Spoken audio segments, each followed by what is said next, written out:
Welcome to 1+1. I'm Courtney Act. Thomas King wants to change the world. The advocate and social entrepreneur has been campaigning for environmental issues since his early teens. It's taken him around the world as he's battled to save the planet, alleviate poverty, and change the way we think about our food.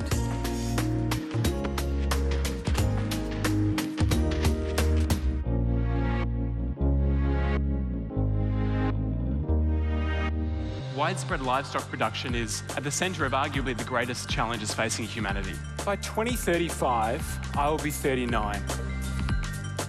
No cows were harmed in the making of this beef burger. Thomas King is CEO of Food Frontier, which is an independent think tank. Thomas King, welcome to breakfast. In our rapidly changing society, it's actually the person who's changeable who's going to propel us forward, not the person living yesterday's narrative. I'm one of the first people in the world to try prawns grown from cells, so here goes. How's it? Amazing. I think that different forms of change-making are necessary in order to move us forward, and I think that the sort of more traditional, emotionally driven activism, protest, that sort of thing can play a really important role in drawing attention to particular issues or increasing awareness or holding leaders to account sometimes. But it's only one piece of the puzzle, and I think you can, if activists are overcome by emotion and they're not channeling that effectively, you risk shouting into a void and no one listening, and people shutting off because they don't want to be argued with. They don't want to be made to feel like they're bad or doing the wrong thing. You know, there was an interaction that I had a few years ago at a food systems conference in Europe with Bob Geldof, where I ended up in this argument with him, essentially. He gave this presentation that was very like rah-rah. It was, you know, we need to get angry and we've got to print posters and get people riled up. You must go out individually, personally. I know it's not your thing, but if you want this to happen, posters, you see it on the street. Don't put too much glue on it so that kids can take it off and put it up on their wall like I did. I found out where speakers come out after they come off stage, and I went and met him and spoke with him about plant-based meat alternatives and cellular agriculture. And he goes, "Science is not gonna fix this." And I'm like, what are you talking about? Like, science is such a big part of this solution. And anyway, we ended up in this debate where he's like, you know, science and corporations are the problem. And I guess that was a moment of realization for me that this sort of purely emotionally charged activism where you're just, you know, speaking your mind and not being realistic or effective wasn't something I identified with anymore.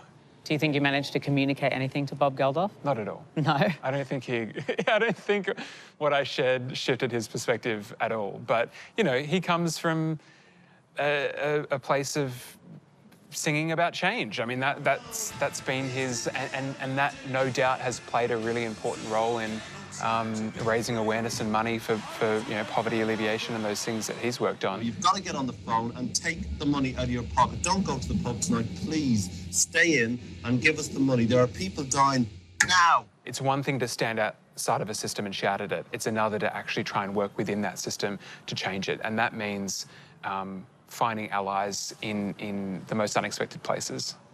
How did you get into activism? Well, I was pretty regular in a lot of ways for a kid growing up in the late 90s, early 2000s, in that I lived with my mum and dad and brother, outer eastern suburbs, would spend my weekends repeat watching Harry Potter and, you know, Saturday Disney. But I also had, and I've always had, a deep fascination with the world and the natural world and other species. And I would save up my money and buy those David Attenborough box sets. I probably own just about everyone ever created. Yeah, I would sit and watch with just complete fascination and awe for the biodiversity of planet Earth, while I guess other boys my age were more into superheroes and cars and... I was definitely personally into superheroes. Okay. Yeah. Yeah. Whereas I was like... David Attenborough was your superhero? David Attenborough was my superhero. Boo! I never got how a fictional Marvel character was more exciting than a 6-foot rainbow fish that carries its babies in its mouth, or, you know, like, it's like... Also, I had a really strong sense of justice from a young age, which is not unlike a lot of young people. Yeah.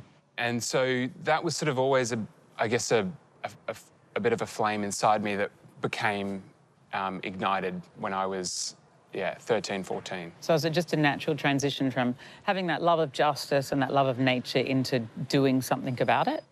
It was a particular event. So I was flicking through the TV one afternoon after school, and there was a particular image that sort of captured me, and I stopped and I watched as the camera sort of panned across this landscape that was just a scene of endless destruction. So it was in Southeast Asia. The landscape had been logged and then the undergrowth sort of burnt, so it was this black smouldering landscape, and they showed injured wildlife and, you know, Indigenous communities who had had their land and livelihood taken from them. And it sort of concluded with the information that the cause of this is an ingredient found in many products and foods that we consume every day as Australians, unsustainable palm oil. And I think for a kid that had was in awe of our world and the rich biodiversity, and to see that not being protected and appreciated, but actually just wiped out, hit me pretty hard. And so, felt like I could actually do something about this, and realised not many people were talking about it. And so I decided to do something about that. A kid at school, a friend, introduced me to a DIY website builder. And I created this website. It was called saynotopalmoil.com. Doesn't exist anymore. The idea was to provide information about this issue, about the impacts this was having, but then provide information for consumers so they could actually make more informed choices. I actually had a very similar experience in my teen years, albeit much less altruistic. When Jerry Halliwell left the Spice Girls, I taught myself how to code HTML and built a GeoCities webpage as a digital place to mourn the devastation that I felt for Jerry leaving the Spice Girls. Yours, you know, slightly more important, perhaps. Yeah, so you got into this little like DIY website system and built a website to give people information. Built this campaign. It started out small, you know. I would literally hand out bits of paper with the web address at school. I started to connect with other folks in the space who were also working on this, including Zoos Victoria. I remember one day having a conversation with the campaign's director. I remember her saying, it takes 5 to 10 complaints about the same issue for a team and a corporation to sit down and have a meeting about it.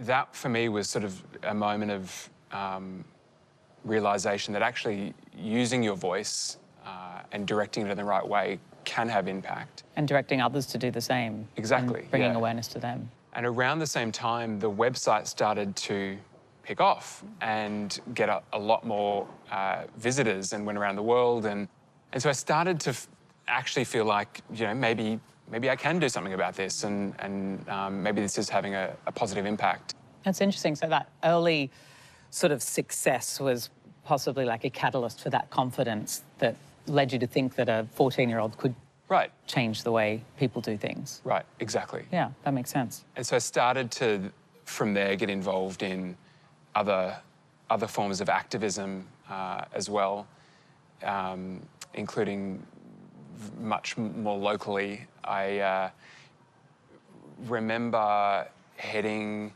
down on the Canterbury Road in Bayswater, heading on the school bus, and I noticed this circus set up And I sort of look a bit closer, and as the bus is going past, I notice this pen at the back of the circus, and it's sort of mostly blocked off by caravans parked around it.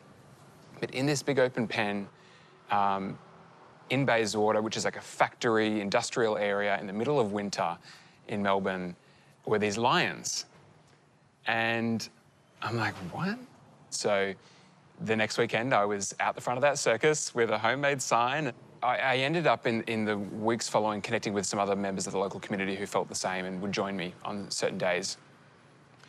And I remember this interaction between a couple of activists, literally on one side of the fence, and the circus owner on the other, who came up to confront them. And it was just a shouting match. I sort of stood back and observed that interaction and thought, this doesn't feel right.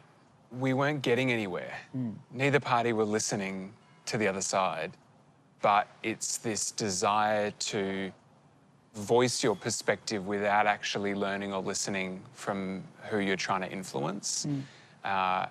And I think that's one of the biggest challenges in today's world, is that we live in this era of division and polarization and tribalism, and we've ended up in, you know, these sort of echo chambers surrounded by people who see the world the same as us and that agree with us.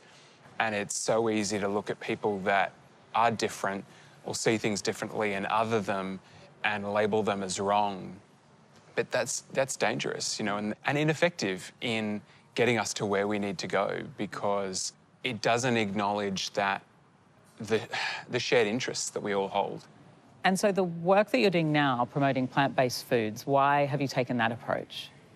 I reached a point where, obviously, whether it was this sort of local activism, whether it was the palm oil initiative, I started to question, is this the best use of my time and energy in trying to create change towards the world I want to see? And I sort of set out to answer the question, what are the most important pressing issues in the world, and what are the common causal factors underpinning them? What kept cropping up was our food system, which in a strange kind of way, you brought me back to food, but instead of focusing on, you know, this oil in different food products, I realised that the part of our food system that contributes most in terms of environmental impact, also a lot of public health challenges, is our protein supply, meat and dairy. So industrial animal agriculture is at the forefront of biodiversity loss and deforestation worldwide and here in Australia. I'd also realised by that point that boycotts don't work. Telling people not to do things is not an effective way to create change. It's about putting forward investable, viable, realistic, alternative ways forward that people can get behind. And again, that requires empathy. It requires us to ask, well, what is it that people love so much about meat? We have this love affair with meat that we can't sustain. Well, what is it that leads us to eat so much of the stuff? It comes down to taste and convenience and cultural significance. And so I started becoming really interested in what was being done in the field of alternative proteins, food technology, to satisfy those same desires that people have, but with far fewer impacts, by either recreating meat from plants or by cultivating actual meat by feeding cells nutrients. There are a lot of folks that are wanting to and taking steps towards reducing their meat consumption, but still love the experience of eating it and want the convenience of a burger they can throw on their barbecue or mince for the bolognese they're making for their kids or whatever it might be. So these sorts of products play a really important role in diversifying protein options and reducing our reliance on systems of industrial animal agriculture. So you want to change people's behaviours, not necessarily their minds? Well, yeah, it's interesting. The traditional approach has been that attitude change leads to behaviour change. And actually, it's often the other way around. When people have options that allow them to make a better choice, they then come around to it in their thinking. How is it received, I guess, just being a young person in this space? because quite often the people who have power are older and less interested in listening to people who are younger. And is that something you've come up against? Yeah, absolutely. I have probably tried to hide my age in almost every professional environment over the last 11 years because I want people to hear me out and see the value I have to contribute before they make judgments based on, preconceived ideas of a 16-year-old or 19-year-old or 21-year-old or 25-year-old and what, they're capable of, or the quality of their ideas or perspectives. And we often have this notion that young people's ideas are less worthy or, less worthy because we have less life experience. But I think that's a dangerous idea, because when you think about it, pretty much every major issue we face around the world ultimately comes back to inherited thinking. And young people come into the world not yet conditioned by the way things are and the systems and structures and norms that we have, and are therefore able to, in a healthy and constructive way, challenge the status quo. So young people have that vision, but not necessarily that power. Right, yeah. We have fresh ideas, fresh perspectives, a vision for what could be. And in my experience, you'll sometimes have older folks see that and almost sort of drag you down. It's this sense of, let me bring you down to reality. You don't get how the world works. Have you had moments of that? Yeah, absolutely. I've had conversations that play out exactly like that. Absolutely. Yeah. And this is the thing. For every interaction like that I've had, there are 10 that are the complete opposite. And I would not be where I am or the person that I am were it not for older people who backed me and believed in me and helped me believe in myself. I'll give you another example, taking you back to the circus when I was 15 in Bayswater. Yeah. There was one day that I was alone and I was out the front, again, winter, raining. I was trying to hold an umbrella and this sign and my pamphlets. And it was a bit of a shit day. Like, you'd get abuse hurled at you sometimes from people walking in, get a life, get a job, get other things. I was feeling pretty down, and then just when I thought things couldn't get worse, a cop car pulls up. And the officer hops out of his vehicle and shuts the door and walks up to me and stops directly in front of me. And I can still hear the gravel under his boots. And he stops in front of me, and I just about shat myself. And he reaches out and shakes my hand. And he said, I really admire what you're doing. I cannot stand this place. I wish they weren't able to set up and run. Are you okay? Has anyone, So he, as this older person, as an authority figure, stood beside me and backed me, and that could have played out very differently. Yeah. And young people need that. We need to be told that our opinions and perspectives matter and that we can change things. On a personal level, I know you had an interaction with a mentor when you were younger, sort of prescribing how they thought you should act to be more effective. Right. I think I was 19. It wasn't even a year after I'd started to come out to friends and family. Probably 9 months later, I found myself having this conversation with a mentor figure who had just seen a TEDx talk that I'd given. I don't know for sure what our world will look like in 20 years, but what I can guarantee you is that it won't look anything like it does today. So why on earth Are we raising the next generation to live the same lives as previous generations? To me, it makes no logical sense. Now, as a young person standing up here today, questioning this path, I'm not rejecting earlier generations, I'm not placing blame, I'm not giving up. I'm simply saying we need to have the talk. And gave me some really lovely feedback, and then said, I think it will be obvious to a lot of people that you're gay based on how you show up, how you talk and all of that. And then said, I think it's important at this stage in your progression as an advocate to consider whether you want people to know that. How does that make you feel personally? Before you get to how it affects the advocacy, how does that make you feel as a young gay man? It definitely triggered shame in me, because the characteristics that they were referring to were ones that I had become very conscious of. As a closeted young gay person, you sort of, well, at least for me, develop this sense of hypervigilance, right? You're constantly trying to see yourself through other people's eyes so that you can adjust in order to show up in a way that's not going to reveal this part of yourself that you don't want to share. And the other thing that was happening at the time was a school speaking tour that I was on. So this was the year following the Vic Young Australian of the Year, 2015. Mr. Tiny Tot 1987. Really? Yes. There you go. So I'm standing in front of auditoriums full of hundreds of young people every week.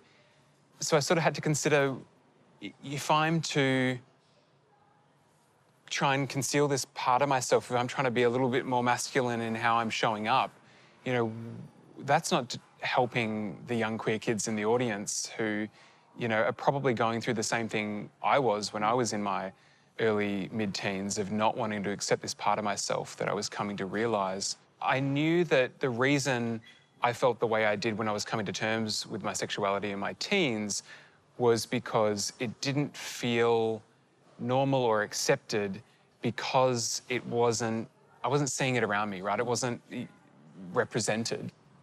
So I knew that if I was to